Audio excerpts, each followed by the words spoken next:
can increase our good deeds, we can make our relationship more stronger with Allah subhanahu wa ta'ala, we can get much more reward. On single good deed there is reward. When we do nafal ibadah, nafal is equal to fard, and fard is equal to 70 fards.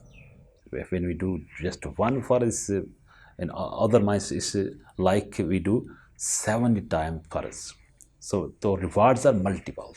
There is another hadith. Let me share another hadith of Rasulullah sallallahu alaihi wasallam. If we provide, food to others for iftar, for suhoor, if we take care of needy and vulnerable, needy people, poor people, it's a great, rewardable act, charitable act. Doubt if we do during this month, we can get much more reward. So we have to do, because Prophet sallallahu alaihi wasallam has said, and providing this great advice. This is mentioned in Tirmidhi, that the Rasulullah sallallahu said, he who gives food to a fasting person will receive the same reward as him, without dismentioning the reward of the fasting person in any way, without making anything less.